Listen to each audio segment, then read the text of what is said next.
A redação do Enem do ano de 2025 teve como tema as perspectivas acerca do envelhecimento da sociedade brasileira. O Brasil está cada vez mais idoso. E por que isso ocorre? Pelo aumento da expectativa de vida da população. Conforme há um aumento na expectativa da população, a população vai ficando cada vez mais idosa. Só que isso deveria ser visto como um bom indicador, um indicador social muito bom. Só que a gente tem que olhar esse contexto de maneira mais ampla. E é aí que surgem os problemas. Porque esses idosos enfrentam diversos problemas, diversos desafios, como abandono familiar, dificuldade de acesso à saúde, dificuldade ao acesso à aposentadoria, que é um direito a eles garantido, falta de acessibilidade, enfim. Só que esses idosos estão amparados por institutos que garantem a dignidade, as suas dignidades, né? A sua dignidade. No plano nacional, pela Constituição Federal de 1988, e no plano internacional, pela Convenção Americana de Direitos Humanos. Nós temos que realizar uma análise muito direta, muito objetiva sobre esses dois institutos. De uma maneira geral, num plano nacional, a Constituição Federal é um instituto, né, é um instrumento mais importante na proteção da pessoa idosa, na proteção dos direitos da pessoa idosa no país, no plano nacional. E eu destaco aqui 3 artigos muito importantes. O primeiro deles é o artigo 230, que trata diretamente sobre a proteção da pessoa idosa, que diz o seguinte: a família, a sociedade e o Estado têm o dever de amparar as pessoas idosas, assegurando sua participação na comunidade, defendendo sua dignidade e bem-estar e garantindo-lhes o direito à vida. Esse artigo é muito importante porque ele tira exclusivamente o dever de proteção desses idosos do Estado e compartilha eles com a família e com a sociedade. O artigo 6º, de mesma maneira, trata dos direitos sociais, né, como a saúde, como a previdência e a assistência social, que são mínimos fundamentais para garantir a dignidade desses idosos. E o artigo 1º, que é mais genérico, mas muito importante, artigo 1º, inciso 3º, que trata da dignidade, do princípio, né, da dignidade da pessoa humana.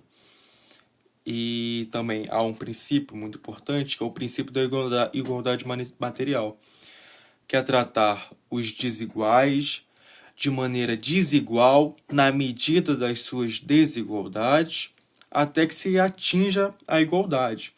Levando em consideração que esses idosos são naturalmente pessoas em vulnerabilidade, são necessárias ações, né, que priorizem a dignidade desses sujeitos, né? Prioridade em fila, atendimento preferencial, gratuidade no transporte, entre outros.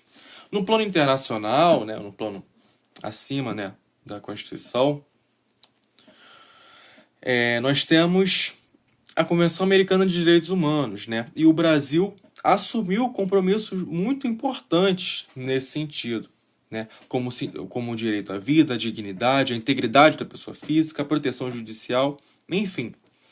Mesmo a Convenção Americana dos Direitos Humanos, não tratando diretamente do direito aos idosos, ela traça um conjunto de princípios que devem ser seguidos pelo Estado. Ela impõe ao Estado o dever de proteger grupos vulneráveis, e entre eles está os idosos, né? E aí, a Convenção Americana de Direitos Humanos é muito importante, pois ela cria as medidas positivas, ou seja, o Estado não só tem o dever de não violar os princípios previstos na Convenção, como também tem o dever de realizar ações que promovam a concretização desses direitos, né? Houve um julgamento pelo Supremo Tribunal Federal, que é o guardião da Constituição, uma ADI de número 3768, que versa sobre a gratuidade dos transportes. De um lado, setores privados do transporte que reclamavam, né, da gratuidade desses idosos, afirmando que eles estavam dando prejuízo, ou poderia dar prejuízo a esse sistema de transporte. De outro lado, né, nesse choque, estão os direitos fundamentais dos idosos, a dignidade e a mobilidade. E nesse sentido, o STF julgou pela manutenção da gratuidade no transporte público para os idosos, levando em consideração que são pessoas em grupo de vulnerabilidade e que têm os seus direitos os seus direitos fundamentais garantidos tanto na Constituição como no Estatuto das Pessoas Idosas. Diante dessa explanação, a gente pode perceber que o Brasil tem um grande arcabouço de proteção às pessoas idosas, tanto no plano nacional, com a Constituição Federal de 1988, quanto no plano internacional, com a Convenção Americana de Direitos Humanos.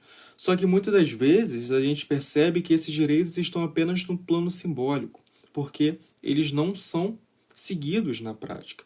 A gente vê no nosso país uma série de problemas, como eu já mencionei anteriormente, como dificuldade de acesso à saúde, dificuldade de acesso à aposentadoria, entre outros, e a gente vê que na formalidade está positivado esses direitos, mas no plano material, no plano prático, concreto, eles não ocorrem. E um outro ponto interessante que eu queria destacar aqui é a judicialização desses procedimentos. O executivo e o legislativo não estão atuando de maneira eficaz para a concretização desses direitos. E é por isso que o judiciário é chamado tantas vezes para decidir sobre esses casos, porque o executivo e o legislativo não concretizam esses direitos. O nosso país apenas terá a dignidade dos idosos alcançada quando o judiciário, o executivo e o legislativo atuarem juntos na concretização de maneira material e concreta desses direitos garantidos tanto na Constituição quanto na Convenção Americana.